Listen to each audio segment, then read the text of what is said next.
to the Power Up podcast, where this week we're going to delve into the art of influencing with elegance. I can say with great authority, having worked with professionals for over 30 odd years, the ability to communicate and influence is absolutely, no question, a differentiating skill. And it actually extends to our personal life as well. Think about it. Most of the issues that we have in a business environment, in a professional setting, and in our personal relationships often will come down to poor communication. So whether or not you're communicating in the boardroom, in a meeting, everyday conversations, we know that the ability to be able to communicate in a clear, concise way that builds rapport, that is authentic, that makes it easy for people to understand what you are saying, is absolutely, without question, such an important skill to have in every aspect of life. Now, I'm not talking about manipulation here or coercion.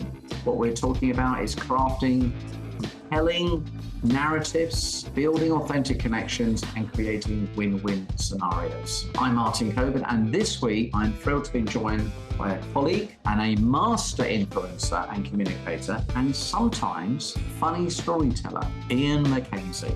So welcome, Ian. Thank you. Just a question, am I sometimes funny or am I sometimes telling funny stories? I think both. I can give you credit for both of those. Absolutely, yes.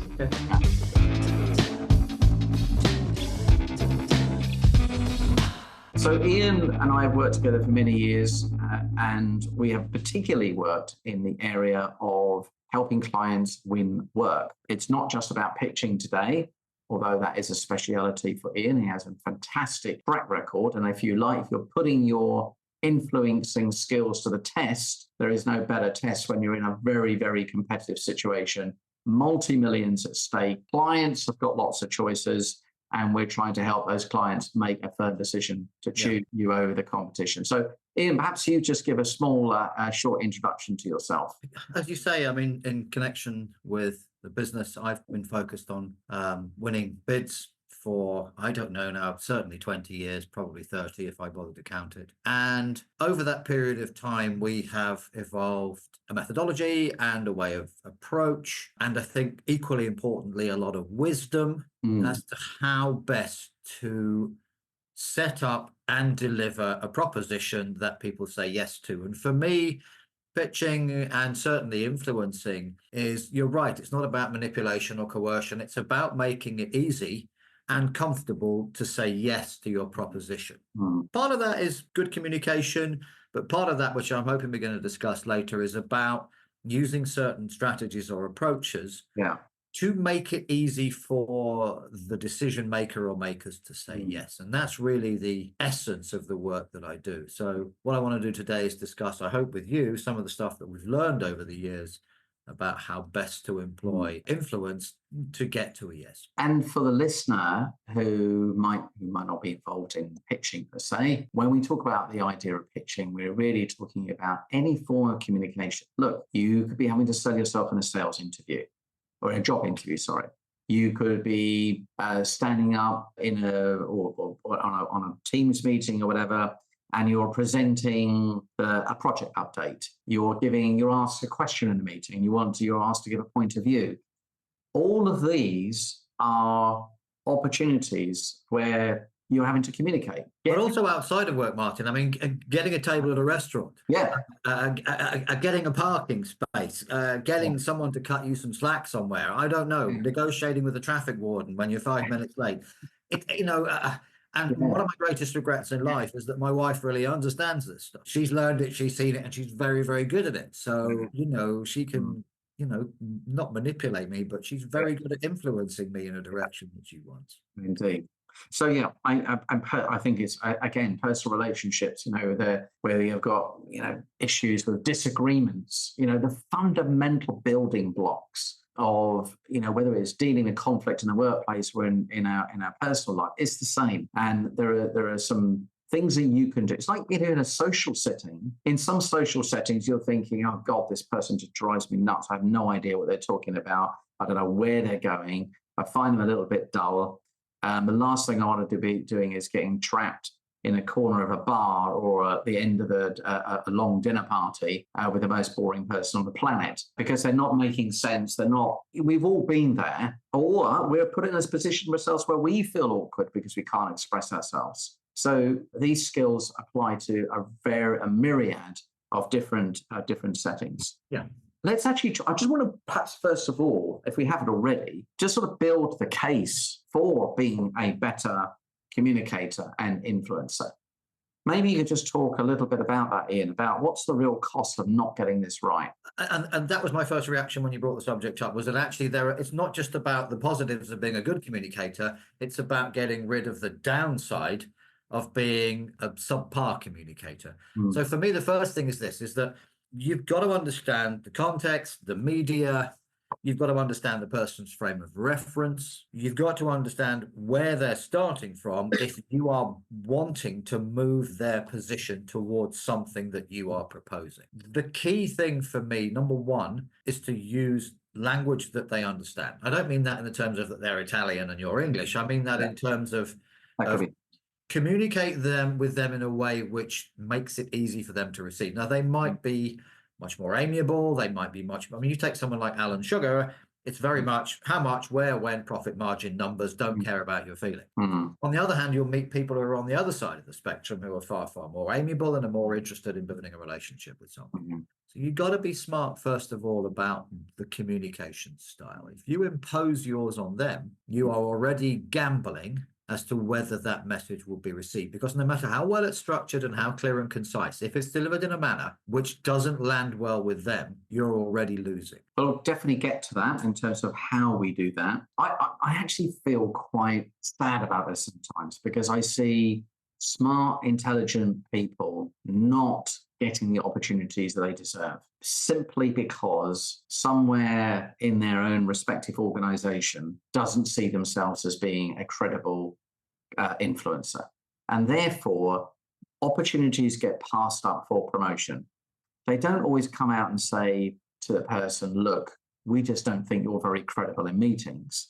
They just get passed over for promotion. They come up with some other reason. I know this, you know this, Ian, because we are executive coaches and we are often on the receiving end of somebody that has been sent to us by a company where they say, listen, we've got this individual, we don't want to lose them, but because they've got a lot of talent, they've got a lot of knowledge, they've got expertise in an area we want, but they're just not able to communicate what they know. And therefore we can't put this person into a more senior position. And that is a great shame. I've seen people passed over for promotion who are on the face of it very credible. But if you can't communicate what you know to the people that need to know it in a way that it is clearly understood, sadly, then there is your knowledge has less value. And I think the essence of that is that they clearly can communicate in a certain way, but whoever it is that's making a decision about whether they should be promoted or whatever it may be, maybe the way in which they're communicating doesn't work with them. So for me, the essence of what I agree with what you're saying, the essence of what I'm saying is that you need to develop a flexibility around how you communicate. If you have one way of doing things, then you are taking a 20 or 25% gamble that it will land well with others, which is why so many, in the case of bids and pitches, why a firm that just does things one way typically wins about 1 in 4, 1 in 5. That's a standard number in reality, because they do it one way. The smart firms look at it and go, what's the best way to communicate? The smart individuals are the ones that go, okay, in this scenario, what do these people need and how do they need it as a message to get the message across? They have that flexibility. So the essence is to be a good communicator is you need to be flexible, but that flexibility is driven by your ability to listen and interpret and understand or predict how best to communicate the message you're about to deliver. You've got to be flexible. The other thing that I think is that we often use the phrase, there is quite often a disproportionate amount of credibility bestowed upon those people that can speak well in public. Yeah. And what I mean is that the reverse of that is also true. It has a detrimental impact when you can't do it. But imagine you're walking into a room, you haven't seen this person before, you've never met them before, you're introduced to you, and they suddenly start speaking, and they're amusing, they're relevant, they're clear, they're empathic, they're authentic, you are starting to make all sorts of assumptions about this person's credibility, their intelligence, their charisma, and you are likely to say, oh, I really love that individual. Now, they might not be great in other areas, but they're a very good communicator. So in the eyes of the receiver, it has a multiplying impact. But sadly, as we say, the reverse of that is also true. Question is, can these skills be learned? That is the key question. Yes. I'm not saying everyone can be a great public speaker, because number one, what defines a great public speaker is a very variable thing. But I think that in terms of what we're discussing today, I think that if people want to be better communicators, there are certain fundamentals that will hugely enhance their ability to A, get the message across, and B, move towards the response that they want. So we've talked about the case for better communication. I think that's pretty clear.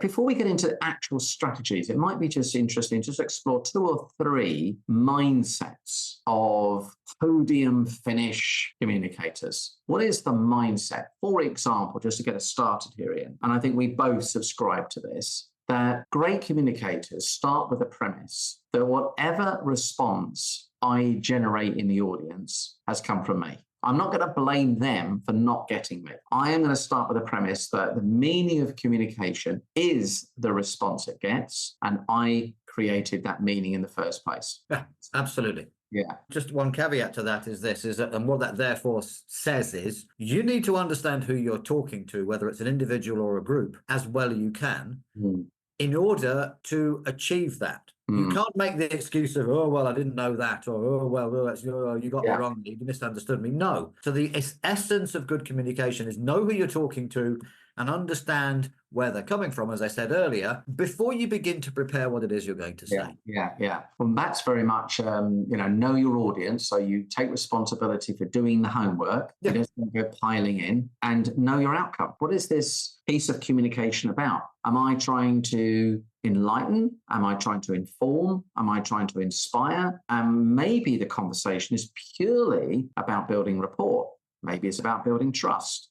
It's thinking more intently about what am I really trying to achieve here? And then you work backwards from that and say, okay, what content or what should I be saying in order to achieve that outcome? Yeah. What I always ask when we're working on bids or presentations is, what do you want to change as a consequence of this? And if you can't define that clearly, or if there isn't anything, then you're wasting your time, because there is no point me listening to you for 10 minutes or an hour if nothing changes. We haven't achieved anything. So if you begin by defining, I want them to think, feel, or do something differently. Either I want them to feel they can trust me more, I want them to believe that we are particularly competent or able, or I want them to go away and recommend, discuss, contract, whatever it may be.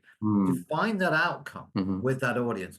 Make sure it's credible, by the way, because you don't get married on a first date. But so define an achievable outcome, and then go work backwards, understanding that audience, and say, for me to get them to think, feel, or do this, what needs to go in here?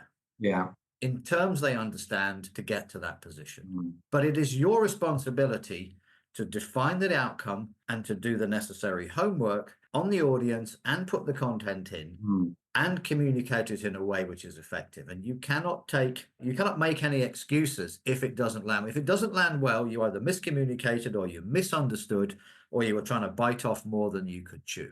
But you have to take accountability and responsibility for that outcome. I'm reminded of a coachee that came to me once, and I was asked to coach him because he wasn't, all the things we've been talking about here. And he started off by saying to me, the problem is with people, Martin, they just don't get me. They just don't get me. I mean, that is a problem. They just don't get me. In other words, it's not my fault. And he was on the effect side of the equation, not the cause side of the equation. I said, well, in what way might you be responsible for creating that effect? If it's consistent, maybe you're the common denominator here. Exactly my thought. My thought is you're going out and you're taking that gamble again. Is that you're delivering it in one way, which is suits or is comfortable to you, and then rolling the dice. And if they don't get you, well, it's your fault, because this is how I do it, and you need to come to me. No, as an influencer, I come to you and I bring you towards a position that I present to you. I don't just say, this is it, buy it. The other thing I think in all communication is that we have, I call it, getting out of the way of your own ego and being right. It's never right to try and be right. If your goal is to be right about something in most communication, even if you are right, by the way, even if you are right, if you have an insistence on wanting to prove to the other person you are right about something, then they sense that ego, and that causes an underlying feeling of, I don't even want to go along with you. So there is a mindset here that is about keeping your ego in check, remembering where, if you're there to persuade and influence in an elegant way, we might just need to suspend a little bit of our need to be right about everything. It's not to say that you don't want to get to a point of view where you want to communicate what your view is, but just be aware that if you start with that and you're driven by wanting the person to understand you, that just comes across as ugly. I agree. And I'm reminded of this thing about seek first to understand before you're understood. And actually, just as a corollary to your message, if I don't understand where you're coming from, I am not going to make a decision on it. And remember, the whole purpose of influence is to change people's position and move them to a position that you are proposing. If I don't understand it, I'm never going to decide on it. So you have to back off that ego and say, whatever it takes in this context, and if it takes a little bit more time or a different way of doing things, if I cannot get you to understand what I'm saying, you will not act upon it. And that's the crux of it, is that people come at it and go, look, I understand it. Are you stupid? You don't get me, to quote that guy a few minutes ago. Well, I don't get you, because you're coming from a position that you've considered in your own mind or based on your own experience, none of which I know about. You presented me something in a way that I don't get, or I'm not quite understanding. So if I don't understand you in the first place, I'm not going to move. And again, it comes back to that. The better you understand who you're talking to as an individual or as a group, understand that mindset and then build accordingly. It's going to land better. What is the real purpose of influence? For me, it's about making it comfortable and easy to say yes to a proposition. If I bulldoze someone, I might do it, but it's not comfortable and it's not easy. So and to change, what you talked about was changing a point of view. If it's just communicating information, then, here's some information, 1, 2, 3, 4 points or whatever it is. Yeah. But generally, well, that's easy. Reading from a book, you're communicating, you're giving information. But what we're talking about here is the art of influence. And influence means moving people from one point of view to a different point of view. It means communicating in a way that changes the way they think, feel, behave. That's what it's about. And that's a different thing. Yeah. I can give you some information about what happened in the stock market last week. It's just data. Okay. It doesn't mean it's going to change anything. But if I then want you to say, hey, here's some information, and now I want you to think, feel, or do, or act differently upon it, I need to do something more than simply give you information. I need to provide you with something which motivates you into changing the way you think, feel, or behave. Something I hope we'll come back to later, which is about the way you structure a case. And a final thing here is just being aware of your emotional state. When, if you're in an agitated state, if you're in a state of where you're going into a communication where you're slightly triggered or annoyed or anxious or worried, these aren't particularly useful, resourceful states that are going to allow you to be able to think rationally and to be able to think clearly. You'll drop down into your limbic system, your emotional system, and you'll find that your responses are much more emotionally driven, and they necessarily aren't going to be necessarily received that well. So having a little check-in, first of all, check your emotional state, make sure you're in a good place. And the opposite of that, of course, might be if you're wanting to inspire somebody, hey, switch on the lights before you go in. Make sure you're inspired yourself. That would be pretty useful. Yeah, I mean, you often see people open by saying, good afternoon, I'm really excited about the presentation today. And gosh, we are really, really looking forward to engaging with you. And you think, no, you're not. Because I'll believe what I see over what I hear every time. Absolutely. Yes, I agree with you in terms of how you begin, but also during the course of that conversation, that presentation, whatever it may be, that you're trying to influence, just be careful about emotional states brewing or arising, because you might think, oh God, this is not going well, or blimey, you're really irritating, you're a thorn in my side, everyone else is on board, blah blah blah blah blah. Da, da, da, da, da, da, da, da. You know, you can sometimes sit and do a bit of public speaking, and someone sits in the front row absolutely blank-faced. You can speak to them afterwards and you go, you seem really bored, and they go, I was absolutely fascinated, I was really listening.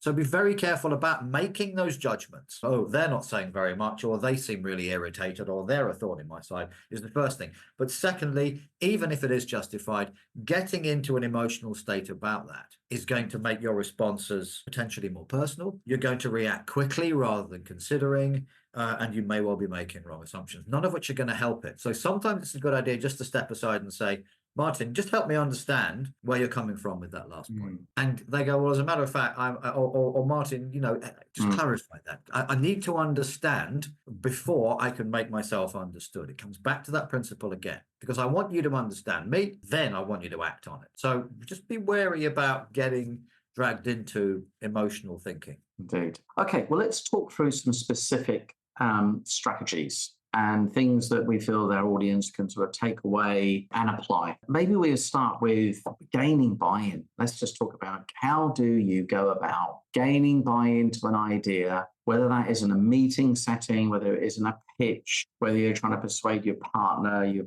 parents, your wife, what are the fundamental building blocks of gaining buy-in? How do we go about that? First impressions are very, very important, particularly if you are new to me. People like to find their feet very quickly in a conversation, so they'll be looking for clues. And the first clue they'll look for is, at the beginning of this presentation, where are you coming from? I've said for many, many years, don't talk about yourselves, talk about your audience, okay? Show them that you've bothered to understand where they're coming from. If it's in a business situation, show them that you understand where they're at and what they're trying to achieve. They're trying to make a bad thing go away or a good thing happen, whatever it may be. Show them that you've earned the right to speak to them, rather than simply turned up with a vanilla speech, presentation, pitch, whatever it is, which you're going to throw at them and hope they say yes to. So for me, the very, very first piece is called, okay, you've earned the right to my ears to listen to your proposition, because you clearly understand where I'm coming from. Without that, I think you're throwing up barriers already. Well, what you're talking about here then is that to gain buy-in, they have to believe that you're doing it for their benefit and that you are taking the time to understand them, rather than feel like your self-orientation is high and it's all about serving self. The analogy I'll often use is a doctor. If you go and see a doctor, they'll spend time asking you questions, looking at your medical records, doing any necessary tests or x-rays, or sending you to a specialist, whatever it may be. They need to understand first where you're at in terms of your illness or your aid, and then they will use their expertise to make a diagnosis. And so you don't have that opportunity often in either at work or whatever it may be. I'll give you a very simple example of this, is that you're ringing up someone who's in a call center and you're trying to get through and it's a pain in the ass. And they'll ring up and they'll garble out the same XYZ, Smith & Jones, blah, blah, blah, blah, blah, how can I help you? They've done it 1,000 times that day. And often, just to engage with them, I go, crikey, you said I sound like you're the 1,000th person you spoke today. How's your day going? Have you had really grumpy people? And they'll go, yeah, I've had a few. I go, well, okay, I'm not one of them, but this is what I need. And it's just that very, very simple example of, okay, you get me. This is a tough job where people are moaning and groaning and being grumpy. At least I've got someone here who's going to be courteous and polite. Switch. Okay. Yeah. So there's a 2-second example of developing that empathy for the situation. It depends. But for me, your credibility begins with, let me talk about you and let me show that I understand where you're at. So I'm going to make things a little bit easier when I land what it is that comes next. There's my first starting point for building the empathy or buy-in. Yeah, absolutely. Yeah. I think moving on from there, I think that being clear about what they want. So you mentioned earlier, when we were speaking earlier, about understanding what's important to this person. You know, if you are to persuade someone to a different point of view, knowing what the start point is pretty important. If you don't know what that start point is, then how do you know to get from A to B? So don't make any assumptions about it. If you've done your homework, you should be able to come into a communication with that in mind. And you'd be wise to play that back to somebody. What I'm hearing from you thus far in the conversations we've had is, and you play that back to them. It doesn't mean to say you're agreeing with them. It doesn't mean to say you're supporting it, but you're just playing it back to them. That has a very significant impact on their willingness then to want to potentially listen to you, because they're hearing you play back what their current point of view is. Absolutely. You begin, or at least you're showing signs that instead of coming in here and plastering me with some idea like an old-fashioned salesman and trying to get me to change my mind,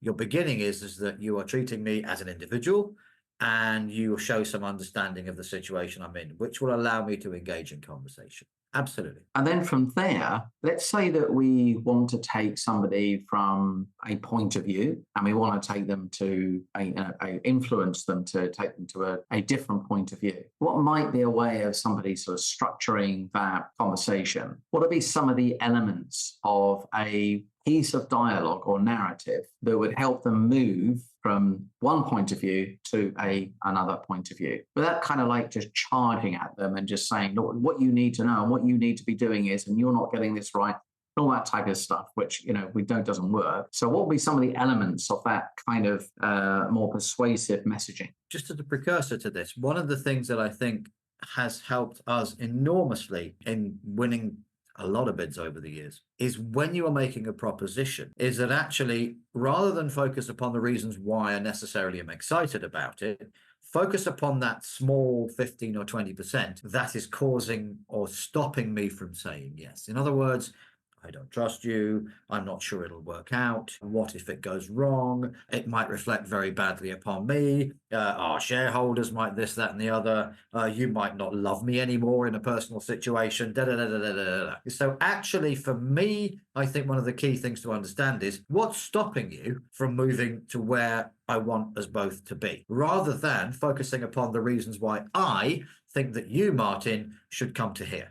Because all it does is it plasters over that 15 or 20% where you're worried about because you don't want to change, or you don't necessarily see the wisdom of it, or whatever it may be. You have to have the courage to deal with the stuff that is getting in the way. Now, you might know it. You might have to ask about it. Now, in the course of a conversation, you might, just simply go down that avenue and say, tell me honestly, what's getting in the way? What are your concerns? What are your reservations? What are your worries? And that, in a bid context, is, you've heard me talk about it a million times. It's that 80-20 split. 80% of anything is very straightforward. 20% is difficult, awkward, unexpected, and a potential hazard. And it's that 20% that I'm worried about. And your ability to handle that 20% is what will, as opposed to telling me how great you are on the other 80, I know that. What I'm worried about is the stuff that I haven't told you about, you don't know about, or neither of us know about, that when you start this project, for example, is going to be discovered, and it's going to cause delays in time, and it's going to cause extra money, and it's going to cause anguish, and yada, yada, yada. And that's the stuff I'm scared with. And that pretty much applies to every situation where you're trying to influence, is that by very definition, you need to bring someone from there to there. If they don't just go, if they're not there already, something's stopping them. Yeah. You've got to go and find out what it is. And it might be a fear of the unknown. It might be a principle or a moral. It might be anything, financial. It could be anything. But go and find out what it is.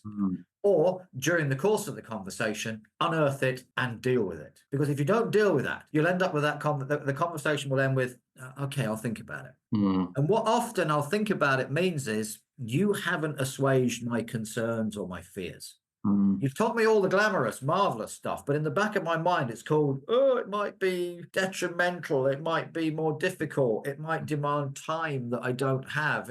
I might find myself out of my depth, or it might go wrong, or we might be just better staying where we are. And I think also, if we think about this to, again, everyday conversations, business meetings, colleagues, personal relationships, the same fundamental principles apply. Absolutely. If I feel that you're dismissing my concerns, or I don't feel that's what I'm in my head, what the person is saying, that's all very well, but the thing is, you might be saying that, but you don't understand that it's different from me over here. Yeah, that's the 20%. Yeah. So that's the thing that you should, in any communication, that's why I was saying earlier about the ego. You've got to let the ego go. You have to step into someone else's world and be, empathize, really step into their world. It doesn't mean to say you're agreeing with them, but you are demonstrating that what is going on for you. So in a personal conversation, I say, what's going on for you here? What's happening for you? What's you talk about what's stopping you. In this instance, it might be what's uncomfortable about this for you. What would prevent you from doing this? What concerns do you have? Are there any worries around this? You might be empathizing, you might mirror back. You don't look too happy about this, or you don't look very comfortable about this. Please tell me more about that. So many people are reluctant to do that. It takes courage. Indeed. They don't want to go there. They don't want to know why their wife is fed up with them for the last week, or they don't want to know why they're not getting something's not happening. It takes you to be a good communicator. You have to have the courage to openly go and say, help me understand. I can't see inside your head. And that takes courage. Many people think, I don't really want to know. Well, in which case you're not going to improve your communication. You have to have the courage to go in there, rightly as you say, without ego and without bristling and saying, not defending, just listen. And ask a few questions and say, okay, well, that's news to me and I understand that now. Let's now deal, because that's part of your 20% of resistance. Let's get in there. And by the way, it might be, you can't win every conversation. Sometimes it might be a point of principle, I don't know, a moral or a religious thing that isn't going to be changed. But at least go there and try, because if nothing else, you'll come out of it. You might not get the outcome you want, but the person or the group that you were talking to will have a greater respect for you next time. And that's absolutely essential for any human being, for them to feel validated. And if they feel validated, they feel understood, they feel listened to. I know it sounds, so obvious. When the heat's turned up and you find yourself disagreeing with somebody, it's not the place you, as you say, you naturally want to go to, but it's absolutely, paradoxically, the most important place to go to begin with. Have to, yes. So please hear this loud and clear. And sometimes it might take you a long time. It might take you more time than you want, because you're in a hurry to get them to go from A to B. But if you fail to, for that concern, or that person's worries, concerns, fears to be heard, then you might get to the end of the conversation and think you put a good argument forward, a good pitch forward, a good sort of reasoning behind. But that is not going to cut it. And it will soon wear off. 2 to 3 days later, like what I said earlier, a person persuaded against their will be of the same opinion still. They'll still go back to, I heard what you said, but, thing is, you don't really appreciate, you don't understand, and they'll migrate back to their existing sort of beliefs. Or they'll find a way of getting their own back on you because you coerced or manipulated them to do something. Exactly, And it's exactly the same with negotiation. There's no point. Negotiation is not about winning and losing. It's not, we won, you lost. Because if we won and you lost, you'll work it out in the next 6 months, and then you'll want to win at my detriment the next time we negotiate. It becomes a self-perpetuating thing. Influencing is about getting an outcome that's workable. And you can only define what's workable by really understanding where you're coming from and where they're coming from, and finding somewhere in the middle that works for both of you. Otherwise, it's coercion, manipulation, whatever it may be. One of the things that, you and I use in more of a commercial setting, but actually, again, it applies in other settings as well, is recognizing that really what is driving behavior or driving decision making is both rational and emotional. And it's so easy to dismiss the emotional reasons when people buy. Equally, Martin, it's also very easy to dismiss the rational. If you come at it from an emotional blackmail is a good example. Never mind the facts. Come on, do me a favor. Trust me. Blah blah blah blah blah. So it's about the balance of the two. And just taking the time to understand, that what's the rational reasons that someone would support this idea? What might they logically agree to? But are there any emotional, for example, fear is a massive motivator. Although something rationally might stack up on paper, they would be unlikely to make the decision if they feel the fear associated with making that decision is too great. So, for example, someone might, you're offering them a role or a new promotion or a sideways move, and they feel the risk, they're comfortable in their role, they're not quite getting what they want, they know they should be doing something better, they've heard the rational reasons why this new role will be better for them, but the fear they have around this new position or this new role, or this fear they might have around changing supplier, is just too great. And unless you allay that fear, then unfortunately, the emotional driver will trump the rational reasons, even though it makes perfect logical sense to make the rational decision. I mean, Martin, I understand perfectly you're going to give me a pay rise. I understand perfectly it's good for the business. But I also emotionally react to this and go, it's going to take more time, or you're going to hold me more accountable to working late because you're paying me an extra X per annum. And actually, in the back of my mind, the 20% is already I'm feeling a little bit uncomfortable about the amount of time I don't spend at home with my family. My kids are now, I don't know, 8 and 10 years old. They're at an age where I can interact with them. We can go and do things. I don't, what I can envisage here is working on a Saturday afternoon when I should be going to ballet with my daughter or football with my kid or vice versa. And, actually that is more precious to me than the pay rise you're offering me. So you're not going to know that because you can't see inside my head. It also might be I'm worried about getting out of my depth here, which could be detrimental to me. There's a lot of emotions that can attach to it. And I get it completely. And I'm very flattered that you want to promote me, give me more money, give me more responsibility, whatever it may be. But the other side of the coin is this. And again, that's where the resistance will come from. Or I'll then take it, but then I'll try and cut it both ways and I can't work Saturday. I've got to take my daughter to football or whatever it may be. So the emotional will underpin the rational. And there's to a lesser extent, there's political with the small p issues as well, which are the kind of political, moral, ethical values underpinning it as well. Don't underestimate the fact that the rational is, I don't think it's even half of the argument. I think that the emotional and the political and cultural, I guess, those kind of things have at least as much, if not a greater influence upon my decision ultimately. You have to manage them. And again, it comes back to this, you've got to go and inquire. Where are you at? Understand where people are at, because you're then managing that 50, 60, 70% of emotional, political, and cultural stuff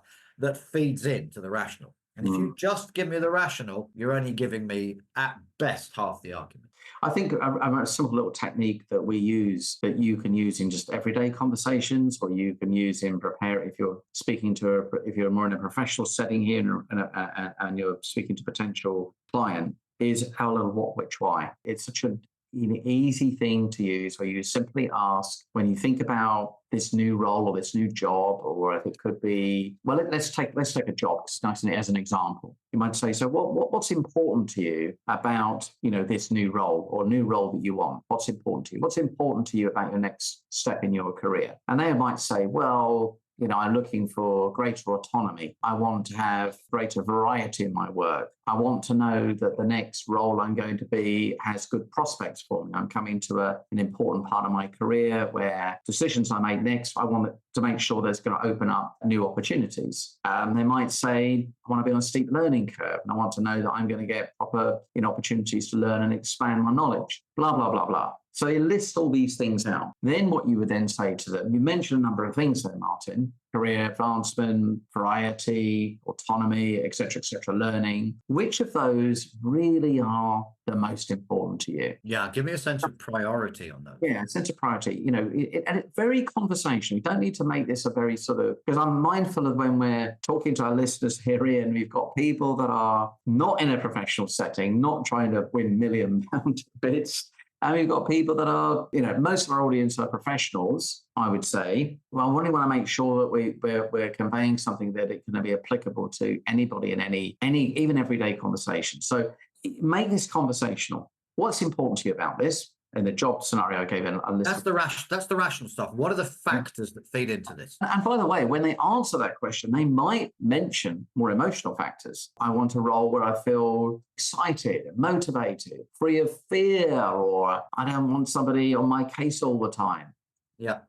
Then you ask them, you mention a number of things there, Martin. Which of these really are important to you? Yeah. Which of those things? Sense of weighting or priority. Yeah. How would you, where would you put the greatest weighting? And that gives you how they feel. That's the emotional stuff about this circumstance. And then finally, if they picked one particular one, and let's say that was greater autonomy, you might say, so why in particular greater autonomy? And now we're getting to something much more useful to know about. What you're digging out there with the why after the what and the which is, okay, I understand what the criteria are that are feeding into this decision. I understand the sense of priority or weighting that you give them. What I now want to understand is why is it in that order? What is underpinning it? And that will give me the final piece of the jigsaw, which is that political, cultural stuff. So the what gives me the rational in terms of what's feeding into the decision or the conversation. The which gives me the sense of weighting or priority, which, by the way, will often not concur with you. You might think this guy really wants a pay rise or she really wants authority. The sense of the weighting, which, well, actually, no, it's not about that. It's actually about, I really want to pass on some of my wisdom because there's some great people in this department and I want to help them. So the which will tell you the weighting that I give. And what does that tell you? In terms of the conversation, pay more attention to the ones at the top. And don't bang the drum on something that's low priority, because it doesn't matter to me. I don't value it. And then the why will give you an insight into, why do I think that passing on my wisdom and experience and coaching and encouraging is more important than getting X £1,000 pay rise or a bigger team or whatever it may be. Exactly. So it will, this is, and again, we go full circle back to understand them, is that if you use what, which, and why, not necessarily verbatim like that, but in that sense, what you're doing there is drilling down and beginning to understand where this person is coming from. Because like I said, seek first to be understood before they understand you. Get where they're coming from. That will allow you to know which buttons to press or where to have the conversations about getting to where you want to be. It'll tell you what they value, it'll tell you what matters, and it'll tell you what underpinning it, their principles or morals or whatever it may be, things which are generally immutable. Yeah, it's very hard to persuade an honest person to be dishonest. And I suppose vice versa. Yeah, because they hold that. It's very hard to get a person to change their religion. You know, it's not impossible, but it's difficult, and so on and so on and so forth. But if the better you map it out with the what, which, and the why, then you're in a position to begin to start making intelligent decisions about what and how you communicate the information that you're going to present. And that will give you a far greater chance of getting the outcome that you want. Absolutely well said. I mean, once you have got that information and you've understood it, then it's a question of you being able to play back to somebody what your proposition is. And doing that in a way that is persuasive, I think, is pretty important. I'd like to touch on this about how do you convey something that is going to resonate and ultimately get them to make, to influence them to the new point of view that we're talking about. So arm with that knowledge of what's important to them, and then we need to make it relatable to whatever it is we're trying to offer them, don't we? Resonate's the key word there. I mean, if you know what I value and what I matter and what matters to me, there's no point talking to me about your marvelous new shampoo for obvious reasons. Yeah, it doesn't matter to me. It doesn't resonate with me. I mean, it might be great and it might give me luscious curls, but quite frankly, I'm not that bothered. So it's understanding what the what, which, and the why will give you what resonates with me. And then that gives you the opportunity of what I value, what matters to me. And then you build your case from that. So number one, it has to be built from an understanding of the other person. Number two, you have to use a structure and a language. And if you need evidence or you need to get someone, so they say, look, I want Martin, I want you to change. I want you to do this or do that differently, or whatever it may be. You need to provide that person with evidence that supports what it is that you're saying, but you need evidence that they value. And this kind of, in the back of my mind now, I'm moving a little bit towards some of the stuff Cialdini wrote. Maybe we'll come on to that. What proves something to one person doesn't matter to the other. Okay, most advertising is geared towards social conformity. 8 out of 10 cat owners said that their cat preferred whiskers or whatever it was. In a survey recently, 73% of people said that this hair conditioner is absolutely marvelous. Or you see that all the time, okay? That's one way of presenting evidence is, most people think this is marvelous. It's always at least 70%. It's never 51, okay? On the other hand, some people simply might want the facts. Other people might want show me. One of the most powerful tools I'll use in pitch presentations where it's a little, should be or shouldn't be, is called listen. Why don't we show you? Okay, what we brought to the table is an absolute conviction we can do this. Here's my suggestion. The next step is not for you to go, cross my fingers and jump off a cliff. The next step is in the next 3 months in a specified part of your business, we will do a proof of concept. We will show you in a group of people that know what they're talking about and can come back to you and say, yeah, you know what? That's really good. That really works. I'll demonstrate. For some people, that is the most powerful thing because you might have done it at company A and company B, but we're company C. And it doesn't prove it'll work here. Okay, I'll prove it. Okay, that sort of thing. For other people, it's called, the word other people that have done this with me. Okay. you know what, your colleague who's in a similar position in the Ipswich office or something, why don't you talk to her? Ask her what it's like to make this change in what I'm proposing. You don't have to believe me. Talk to someone who's got your job and has been through it and done it. So it might be some form of verbal or written testimonial, and so on and so on and so on. For other people, it's statistics. For other, there's not an infinite number. There's probably about 6, 7, 8, maybe 10 different categories. But you've got to choose the evidence that works for me. I don't care if 99% of people got lovely, luscious curls by using this shampoo for 2 reasons. Number one, I don't have any hair. And number two, even if I did, I don't want lovely, luscious curls. Indeed. So that doesn't work for me. If it said it reduces shine on your head by 70%, I might be tempted. I'll stick it in the sunshine. You can see. There we go. Look. So the trick here, Martin, is if you want to be persuasive, you have to give me evidence that I value. And again, it comes back to understanding who you're talking to. Give it some thought. If it's a colleague at work or a group of people, you can work that out. It's more difficult with a new audience, maybe on a very formal bid or pitch presentation. But again, you can use. So why don't we just cover some of these? Because I think what you're really talking about there is authority in a way. We talk about Cialdini's 6 principles of influence. I think they're of persuasion. Let's get some context to Cialdini first. Cialdini was a psychologist, a doc, and I think he wrote a book probably about 40 years ago, mid-80s, I think, called Influence, the Psychology of Persuasion. And in it, he talked about observations around everyday interactions and what he deduced from watching people interact and people who were good influencers and people who weren't, and so on and so on and so forth, was a group of principles. From memory, there were 6 of them that he saw operating in those interactions. And I think that reciprocity, scarcity, authority, scarcity, and so on and so forth. And we can talk about a few of them. And I think that they work. I mean, there's plenty of evidence to support them. I mean, for example, conformity. Conformity is exactly what 7 out of 10 cat owners is about, or 8 out of 10 cat owners. It's called, I don't want to be the 2 out of 10. Most people want to be part of rather than an outsider. And so that's social proof. That's his, social proof, yeah, right. And to an extent, conformity. It's called, if other 8 out of 10 cat owners who've got cats say it's tremendous, maybe I should join them. I don't want to be the outsider. Reciprocity is another one. And reciprocity is that I give and I expect something back in return. Now, in a bad form, there were and probably still are, but certainly for the last 25 years, part of the traveller community outside Hamleys in Regent Street, who, as you walk past, would shove some so-called lucky heather in your top pocket of your suit, okay, and then hold their hand out for money. Yeah, and it's a quite an aggressive form of reciprocity. For the record, I saw it coming, and when they shoved it in my pocket, I said, "What's that?" And they said, "It's lucky heather." I said, "Well, it can't be that lucky because you've been here 30 years knocking it out." So I just handed it back. But it's a hard act to hand the lucky heather back. Most people think, "Oh, crikey, I'm obliged. I'll give them a £1 or a £5 or whatever it is." Now, let's use it in a more commercial context. In a more commercial context, a very good example is the proof of concept I just talked about.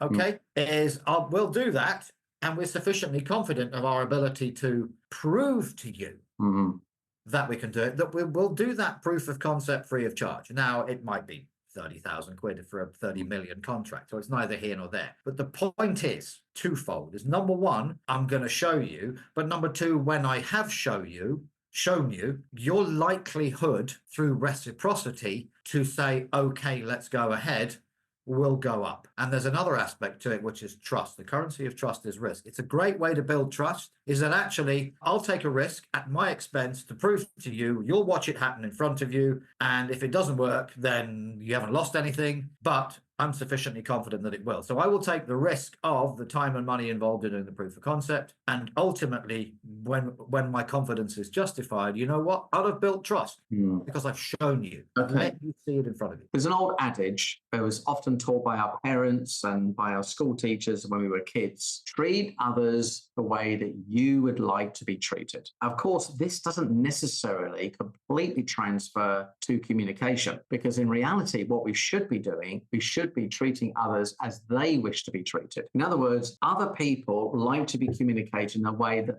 they like to make sense of the world. Yeah. So, for example, you might have somebody who is very, very big picture, doesn't want the detail. Contrast that with somebody who can't get sold on anything without first knowing the detail. Yeah. That's a big difference. Spotting that difference is pretty useful. It comes back to this principle of make it easy to say yes. Yeah. If you give me what I need to understand and digest it, I'm far more likely to say yes. Yes, and you're one person is going to start getting bored if you're giving them the detail, and the other person is going to get irritated or feel like you're hiding something if you don't give them the detail. So there's lots of models on this, and the classic kind of model, a driver personality, someone who wants things quick and fast, get to the point, tell me why we're talking about this, tell me what you want from me. It's a very kind of outcome-driven style. And short and succinct as well. Short and succinct and to the point, absolutely, yeah. And if you don't do that with somebody like that, they will start getting impatient and rude. We then perceive that as, well, they're a bit rude. Well, they're not really. They're just getting irritated because you're not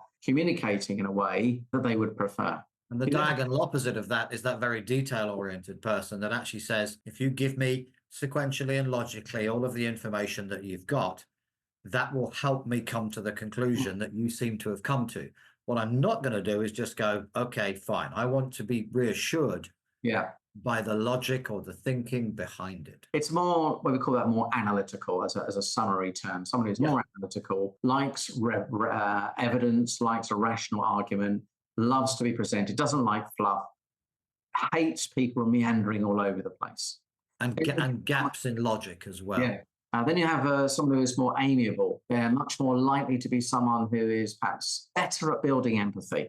They're a very good barometer for the organization. They feel things a lot faster. They're very good at building relationships, and they're very good connectors with people, and they love connection. And they build their trust on their perception of you rather than the facts or the data or anything else. So they're making a qualitative judgment about you as a person as much as the information you're giving them. Exactly. And then finally, the expressive, someone who is very happy in the moment, very spontaneous, loves difference. They love variety. They're not always necessarily the most linear person. They tend to be more non-linear.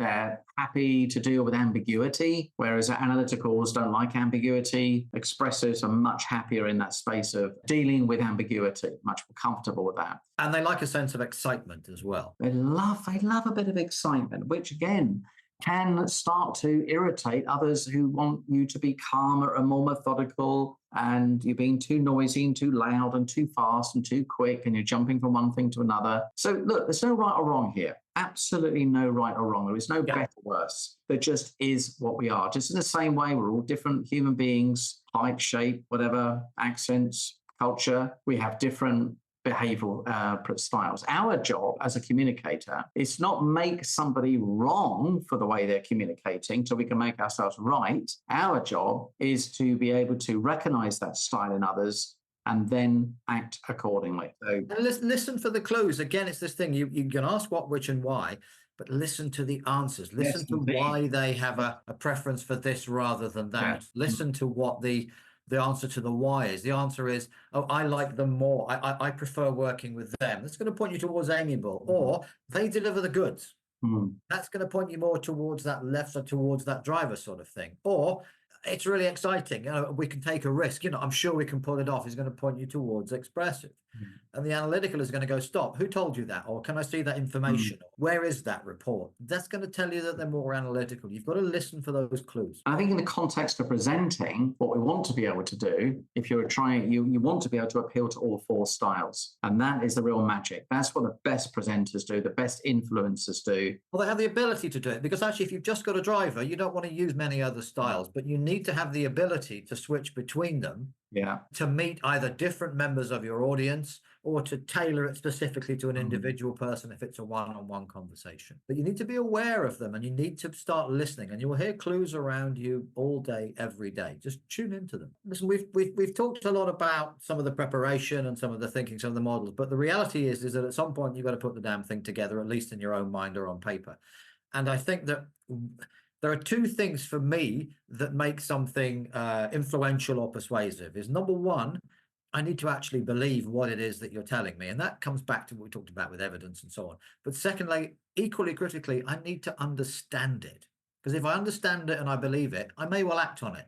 If I can't tick both of those boxes, there's going to be a reluctance to move towards the position you're suggesting. So we've talked a bit about persuasion. We need to talk about understanding. And that, for me, the critical thing in understanding is about how you structure the conversation, the proposition, whatever it is that you're trying to gain influence with. So your thoughts on how you might structure that conversation, Martin? If you've got time, let's say that you know that you've got an assigned a period of time, 15 minutes, 20 minutes. What you can then start to do is you can build out a structure which largely follows, if you Googled on this, you would find a lot of consistency around this. And essentially, any good presentation starts with something that's a little bit of a creative opening. I would start with something, a story, an anecdote, something, but be careful here. Make sure that whatever you introduce is relevant to this topic. Don't just go off and, you know how all these people shoehorn in funny little stories at the beginning just because they think it would be a cool thing to do. It has absolutely no relevance whatsoever to the conversation. Particularly at the end. There might be a sense of mystery, but at the end you go, what the hell was that about? Yeah, exactly. It could be a date in time that is relevant. It could be a story, something from history, something from the newspaper. That then leads you into the purpose of the presentation. What is the point of you being here today? And then state that clearly. The story leads into it, and you might say, so the purpose of us being here today is to demonstrate clearly why we believe, might be you being chosen as a provider, why we should be implementing this CRM system, why we should change our structure, or whatever it might be. To do that, we've got 15 minutes, and I'd like to spend our time talking about the following three things. Yeah. Then you introduce your topics, oranges, apples, and bananas, or whatever it's going to be. You introduce those topics very clearly, very clear signposting for each of those. And then in the order that you have introduced them, you then begin to talk about them. And by the way, the three topics might be the three reasons why I'm proposing this, the three benefits of it, but they don't have to necessarily be abstract. They're not abstract topics. They're connected to the conversation. Yeah. But it might be we're losing market share. It might be we want to capitalize on the advantage we've got. We want to introduce new products.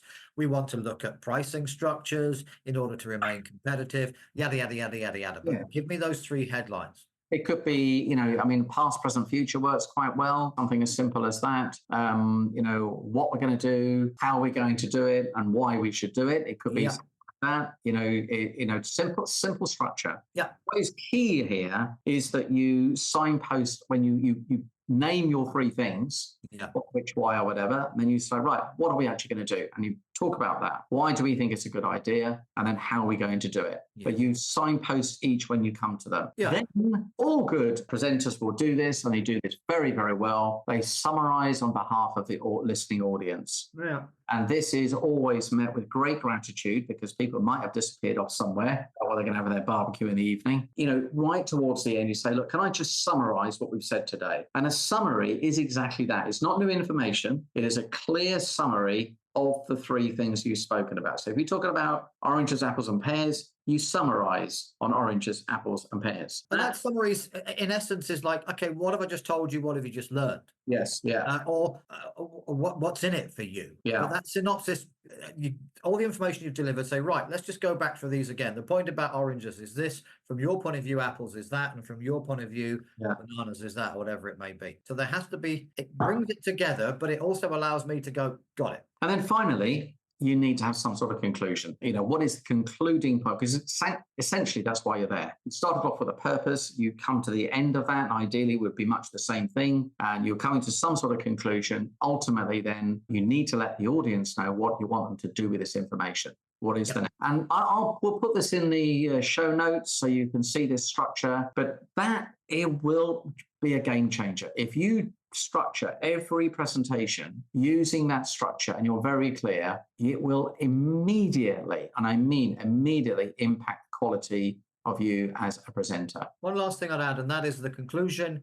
Typically, I would always suggest that there has to, as a consequence of, if you've set it up, done your homework, you've justified your argument, you've laid it out and summarized it, you then should have earned the right in the minds of the audience to make a change in the way that they think or they feel or they act. Do not be afraid, if you've well structured it, to ask for something to change or happen. Now, you don't get married on a first date, and you've got to use your judgment reading your audience as you're doing it, but don't just leave it there. Make sure, say, okay, so what I want to do is, I want you guys to come back to me with your feedback. Okay. And I'd like to make sure that we've come to a conclusion on this by the end of the week about how far we're going to go with X, Y, or Z. Or a show of hands right now. Or does anybody have any objections to this? But make sure that as a consequence of 5, 10, 15, an hour, whatever it is you've spent, something happens. Otherwise, you're going to get a reputation for being a time waster. Martin, a lot of what we've talked about so far is good practice. It's based on experience and it works. However, the best laid plans of mice and men. Sometimes the conversation can get difficult. You can get unexpected responses. You can get kickback or objections and so on and so forth. And it's important as a skilled influencer to be able to manage those situations. I don't take it as a bad thing if someone objects. I take it as a request for reassurance. But your thoughts on managing it when it gets a little sticky? And it will do. And we should expect it. And I think I'm with you on this, don't see it as a negative. I think that's the biggest thing, is the mindset that when somebody hears stickiness, challenge, objection, they immediately go retreat inside themselves, they dig deep, and they go into the wrong emotional state straight away. So first thing I would say is change your paradigm, change your view of this, change what it means to you. Think, oh, great, here's somebody who is really expressing an interest. I mean, when you're about to buy something that is really important, you don't want to get the decision wrong. What you often see is resistance, but that resistance really is a sign that someone has a very high interest. They're about to make a decision. I don't want to make a mistake. So that's the first thing, is to see it as a positive and stay calm, right? And embrace that and ask questions about it. Be inquisitive. Don't go into defense mode. You know, listen, in a personal conversation, we're more likely to do this. Oh yeah, that's all very well. But the point is, you've completely misunderstood me. You don't understand me, and la, la, la, la. And immediately you start into a fight, which then causes the other person to become more entrenched. And then suddenly we're getting further and further apart. You're back in that emotional thing, which we're trying to avoid in the first place. So the first thing is to bring the person closer. They've come out and said something which might not be counter to what you've said. Embrace it. Ask them a question. Tell me more about that. What's going on for you there? What is sitting behind that? Tell me. You mentioned X, Y, Z. Tell me more about that. So that'd be the first couple of things to do. And then once you've heard it, what is always good practice is to play it back, not in a patronizing way. So what you're really saying is, not in that tone of voice, but if I'm hearing you right, what I'm hearing you say is that your concern is blah, blah, blah. And by doing this, you're validating their objection. Now, at this point, you might have a different point of view, or you might listen to that point of view. And that's where you need to, avoid, with this classic thing, as we both know, we're always trying to make sure we stop people using the word but, because it negates everything you said before it. So don't come up with the word but at this point. You listen to it and you say, and what might be useful to know, and then you give additional information. So listen first, validate, play back, make sure they've understood. Don't seem to be coming at it from a diametrically opposed point of view. It's more of an additive comment. It's another point of view. You add that point of view in, and then you ask them what they think about that. So you get away from this very, very combative style of communication. So a more just engage with people. Engage them, yeah. And spot on advice. I would just add to it and go back to what we talked about earlier, and that is that this bit is the 20%. This is the stuff that's getting in the way of me saying yes. So number one, when I raise an objection, what I'm asking is, look, I've still got this 15, 20% getting in the way. I get it. From my point of view, there's a couple of things that need ironing out. So it's a good thing. It means they're engaged. There's nothing worse than when you go, any questions, and people go, no, because they're not interested. They're not bothered. They're not engaged. So the fact that they are engaged, but they, in the back of my mind, there's a bit of this. And to go back to my earlier example, I really want to spend more time with my children now they're growing up. Is this going to mean I'm going to have to work later or longer or whatever it may be? So have the courage to engage with it, but have the courage to explore it. Don't just say, I'm sorry, this business is more important than your family, so don't care. No, engage. Deal with that. Have the courage to deal with that 20%, because that's going to get you over the hill and into a yes. Absolutely. The last couple of things I think we mentioned, I think are quite sort of practical things to use, is that sometimes when people are sitting in meetings and suddenly the boss or the leader, focuses on you and asks you for a point of view. This is the point at which we see a couple of things happen. One, you say somebody suddenly, rabbit in the headlights, they're kind of going all over the place, they're flopping around, and suddenly all eyes are on them, and they're not putting a very credible argument forward for their point of view, and inevitably that point of view just gets lost lost in the conversation. Yeah. Contrast that with somebody, sits up in their chair, leans into the meeting and has the tool to be able to answer the question right there. And that is a very powerful thing. So let me talk a little bit about that. First of all, if you ever asked a question and you want time to think about it, then you can always play that question back. When you say, how do you think this will impact our culture? What aspects of the culture are you thinking about, Mr. Whatever it is? Play it back. Give yourself a little bit of time. So ask a question about the question that's been asked. And then very clearly say, my point of view on this is this. And you make your point of view. I think we need to consider two things here. The first of these is this. The second is this. Then what you say, you then give a reason for that. So number one, point, we call this prep, P-R-E-P. So number one, make a point. Second thing, give a reason. You might say, actually, there are 2 reasons I say this, or 3 reasons, or whatever, but give them just use the language of, here's my point, here's the reason.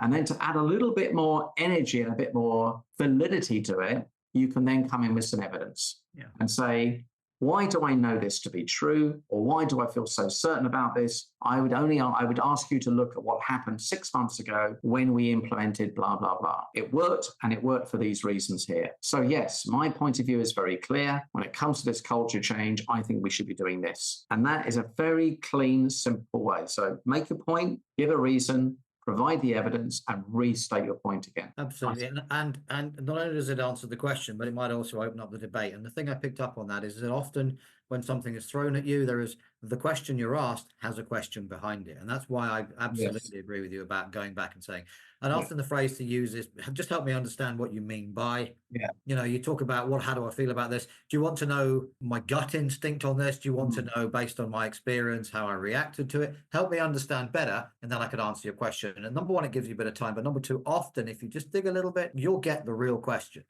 And therefore you can give a more useful answer. Another thing that I think is useful to think about is, how do people judge us? Do they judge us? Yes, they do. There are 2 questions I think that people generally are asking in their minds when they meet you for the first time. Number one, do I respect this person? Particularly I'm talking about more in a professional setting here. You come to a meeting, they don't know you, you're either pitching an idea, or you could be a work colleague they don't know, and then come into your meeting, you're pitching or you're talking about an idea. We very quickly start to judge people, and we say, well, do I actually respect this person? Is what they're saying credible? Does it sound like they know what they're talking about? The second thing we're asking ourselves is, do I like the person? Does this person likable? Is this someone I'm connecting with? And what happens is that the combination of these 2 things is a very powerful combination, because on one sense, the respect element, if you've got high respect for somebody, you tend to then see them, a person, as being very highly competent. On the other hand, if we see them,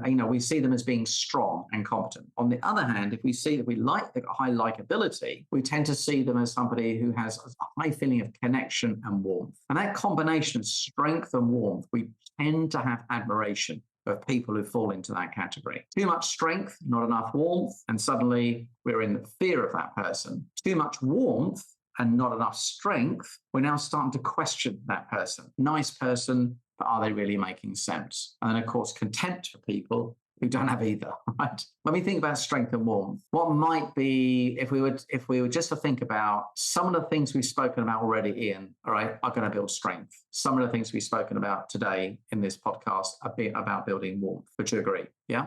Yeah. Being clear, being succinct, getting to the point, having a well thought out, well structured argument that is easy to understand is going to build your credibility, and it's going to build your competence and your perceived level of strength. So the strength is not about overpowering or outmaneuvering people. The strength is about being organized, being disciplined, enhancing your presence or your delivery with that. And partly the way you're delivering it. If you're speaking in a clear voice, you've got good, strong body language, you're looking at somebody, you're making good levels of eye contact, using expressions, using varied voice tonality, using your hands. All of those things will add to that strength. Yeah. When it comes to warmth, this is much more about connection? Are you resonating? When we talk about communication styles, are you speaking in the language of the audience? Are you speaking in the style of that of that person? Are you demonstrating your willingness to listen? Are you softening your tone accordingly when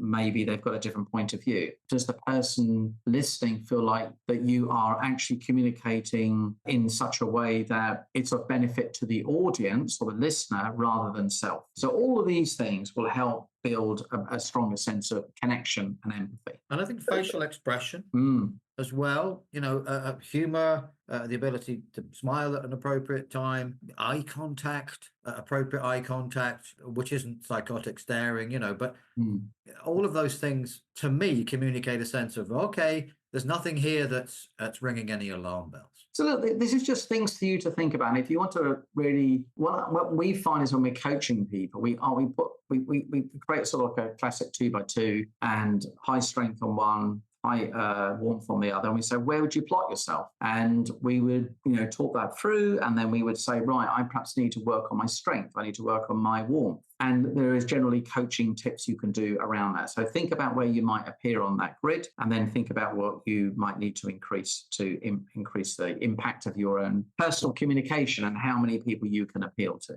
Yeah. So finally, I think maybe just a few words on building trust. I just think that trust is like the soil in which all the other skills grow. If you've got good levels of trust, there's no question at all, this makes communication a lot easier. But trust is one of those things that it's more nebulous, isn't it? Trust is decided by the other person. Yeah, I trust you. And so we've got to be doing everything we can to communicate to that person, I am worthy of your trust. So how do you do that? Well, I think there are 4 things I would point to quite quickly here. And there's a lot of research done around this. And when you read anything on building trust, these things will no doubt appear up time and time again. First of these is credibility. Credibility is saying something that the person really needs or wants to hear, but also saying in a way that is easy for the person to follow. So in other words, you could know a lot about subjects. So you could be a technical expert on a subject, be highly credible in your knowledge, but when you start opening your mouth and communicating, you tie people in knots, you use complicated language that people don't understand, your credibility will go down as a result. So it lowers trust. The second thing is, do you do what you say you're going to do? Reliability. Do you follow through on your commitments? Are you a person that can be trusted to act with integrity? Are you a person of your word? I think you've got to, and whatever commitments you make, and it might be, we'll meet at 2:00, or I'll do it by next Friday. It's a simple measure. If I haven't met you before, you said you would do that, but actually you were a day late. Or you were 5 minutes late. So already I'm beginning to think that when you tell me something, it isn't necessarily going to be so. And that stops trust being built, because trust is hard built, but it's easily demolished. Yeah, indeed. Yeah. And the last one is creating a feeling of safety. And by this, I mean the other person's perception that you are a person I can talk to about things in a way where I don't feel you would abuse that knowledge. You're creating, often the word in business you use, psychological safety. You're creating an environment where people can express a different point of view, have a diverse point of view, and know that when they express that, it's not going to lead to confrontation. That feeling of safety, if you think about the ultimate intimacy, intimacy is about someone being able to share something with someone else that they feel that is a secret of theirs, but they feel they can share it with someone else, and that person is going to understand them or make them feel safe, or not even it's not necessarily answering the question or solving a problem, but just being there as a sounding board for someone else. That is really, really important. And also that they're not going to broadcast it, make it public, or take advantage of it. Yeah.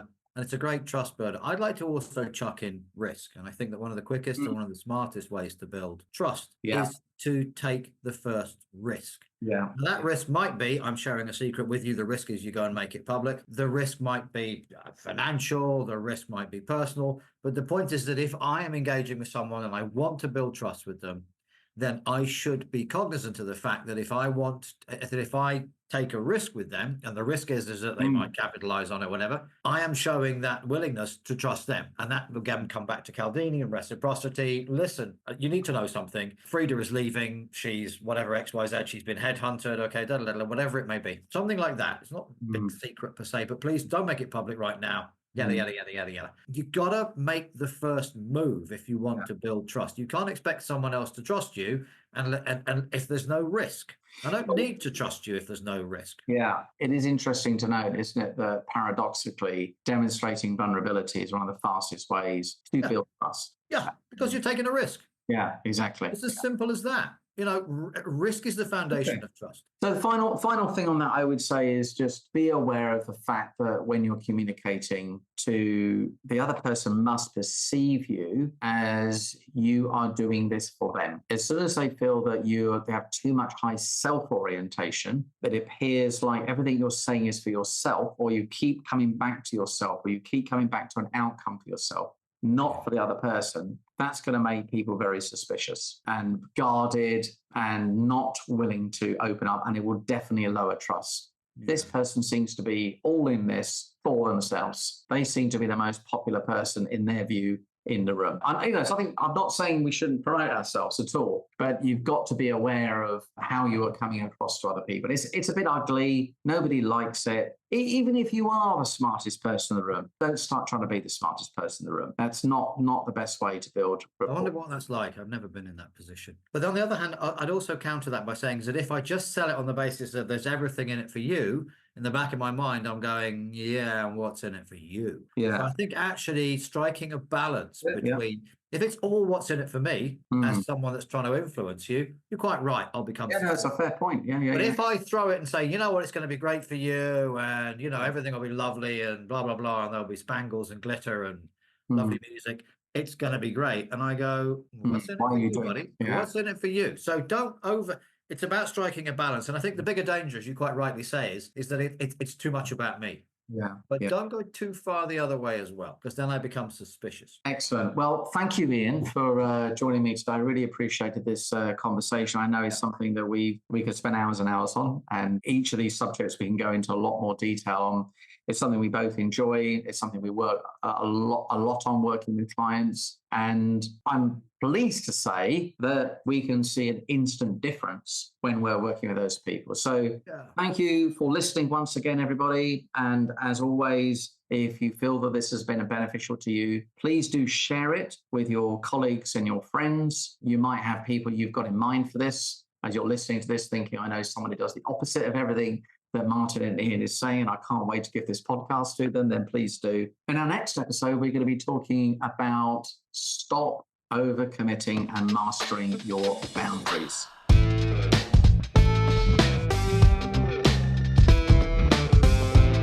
As we know, it's very easy to fill up your day saying yes to everybody, and we end up actually becoming a victim of that ourselves. So we're going to be talking about how do we manage our time and make sure that when we do show up for everybody, we can actually bring the very best of ourselves to everybody throughout the entire day. So thanks once again for listening, and also thank you once again, Ian, for joining me today. I really enjoyed the conversation. Pleasure. See you all next time. Thank you.